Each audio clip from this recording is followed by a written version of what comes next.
There once lived a young man who shared a small, quiet home with his aging mother. For years, she had been his entire world, cooking his meals, sweeping his floors, and caring for him with a love that asked for nothing in return. Her hands were tired, her steps were slow, but her heart beat only for her son.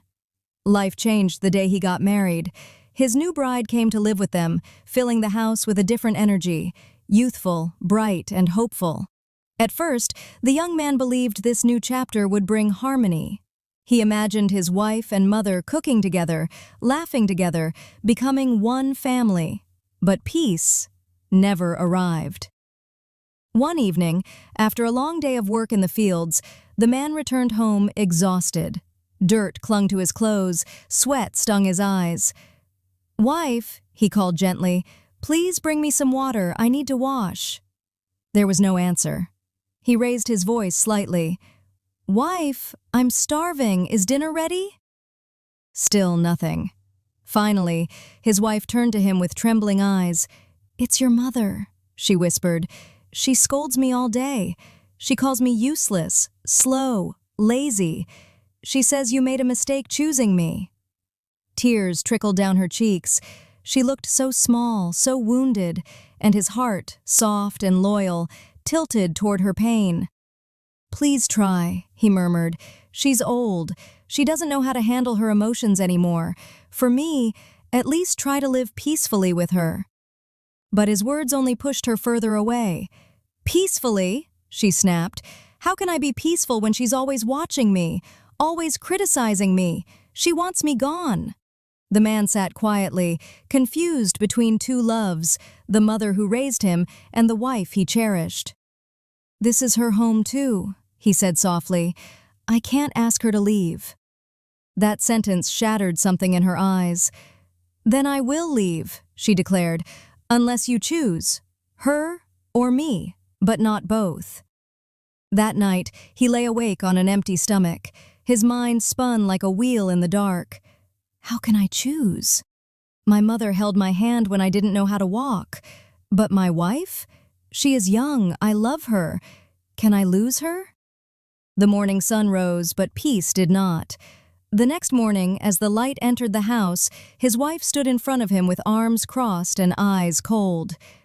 "Well," she demanded, "have you decided? Is it me or your mother?" His heart beat loudly in the quiet room. "I want both," he said weakly. "You can't have both," she replied. "If you really love me, then get rid of her." He froze. "Get rid of her? What do you mean?" His wife stepped closer. "Take her up the hill, push her off. She's old, her life is almost over, but we can live long, happy years together." Her voice was calm, almost practical, like she was asking him to move furniture, not end a life. The young man felt his stomach twist. But all day in the fields, her words replayed like an echo he couldn't silence. "My mother is old. She doesn't have much time left. My wife, she's my future." By sunset, he had convinced himself that maybe, just maybe, his wife was right. That night, he returned home and whispered, "Yes, I choose you. Tomorrow, I will do as you ask." His wife smiled for the first time in days.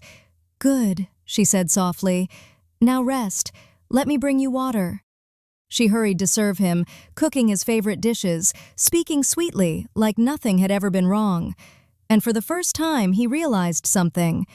Her kindness only returned when he obeyed her. But it was too late. The decision had been made. The next morning, he went to his mother's room. "Mother," he said, forcing a smile, "come with me. I want to show you the hill. It's peaceful there." His mother looked surprised. "But my son, I am old. I cannot climb a hill." "Don't worry," he said, lifting her gently. "I will carry you." They walked in silence as the slope grew steeper. Each step tightened his chest. But the old woman didn't complain. She rested her head on his shoulder, trusting him completely. Halfway up, she suddenly spoke in a soft voice. "My son, I know why we are going." His legs trembled. You know?" "Yes," she whispered, "and I'm not angry. I only want you to be safe." She pointed ahead. "When you push me, hold on to that branch. The ground is slippery. I don't want you to fall." Her voice held no fear, only love. At that moment, something inside the young man shattered. "You're worried about me?" he asked, choking. His mother gave him a tired smile. A mother always worries for her child, even when the child stops worrying for her. Tears burst from his eyes. He placed her gently on the ground and sat beside her. He thought of his wife, her threats, her anger, her demand for blood. He thought of his mother, frail, forgiving, loving him even in the moment he planned to betray her. "No, I won't lose you. Not today. Not ever." He picked her up again, this time with a heart awake, clear and steady, and carried her back down the hill. When they reached home, he walked straight to his wife. "It's over," he said. "You must leave. Today." She shouted, argued, cried, but nothing could shake the decision that his mother's love had carved into his soul. And so she left.